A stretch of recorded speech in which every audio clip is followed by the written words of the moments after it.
Okay. No, it's not. So It guys, just says let's second part of the lesson here. I don't So understand. The thing's negative. just get all eyes and ears, please. Thank you. Thanks, Tom, Will, Ruben. Very important that you listen here. Okay, because we're doing the opposite skill. Okay, now rather than graphing from an equation, we're finding the equation from the graph. And they really link up really nicely. So make sure you're listening, Ruben. Thank you. So what we're going to do is we've got to figure out what are the values of A, B, C, and D. And we also got to figure out, is it a sine function or is it a cos function? So we've got A, B, C, and D. Remember, A is the amplitude, D is the principal axis. Okay, so they're the first two we've got to be looking for. There, we look at D, and we're saying obviously it's normal about the x-axis. We have a whole peak there and a whole trough there. We can see that's the amplitude. So the value of D is 0. It's not being shifted up or down. Okay, so that's our first value. Amplitude is 3. All right, we can see that pretty clearly. Now, in none of these will I have C. Okay, so there won't be any horizontal translation, making it a little bit difficult to work out. So it's not being shifted left or right. B tells us how many wavelengths happen in 2 pi. We can see we've got one whole wavelength and another whole wavelength. And so our value of B is 2. Okay, finally, our last question. Is it a sine function or is it a cosine function? All right, sine starts at 0.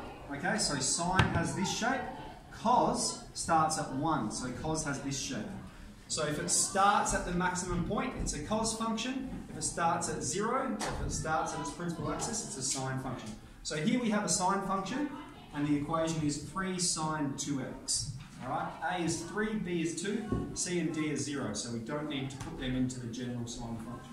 I'll just write up here the sine function. A sine B, x takes C, plus D. C and D are 0. Move on to the next one.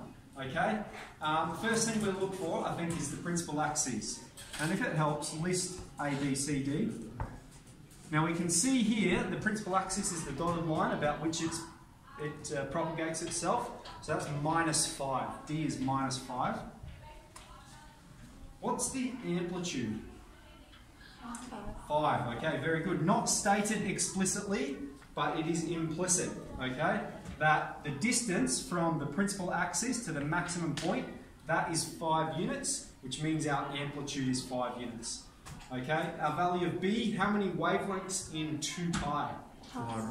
Yeah, half. We have a whole wavelength in 4 pi, which means we have half of a wavelength in 2 pi.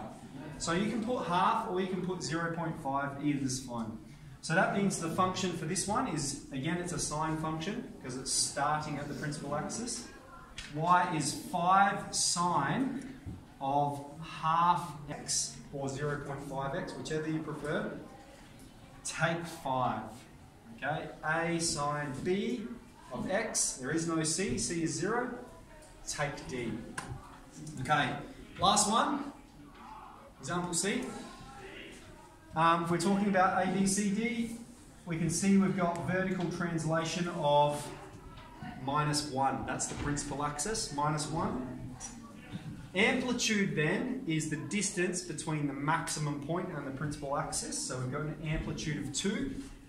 And for B, we've got one whole wavelength in 2 pi. So the value of B is 1. And this one is a cos function, okay, because it's not starting at the principal axis, it's starting at its maximum point.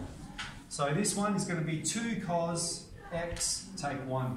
All right, I could put the B there as 1 in front of the x, but it's obsolete. We don't need it.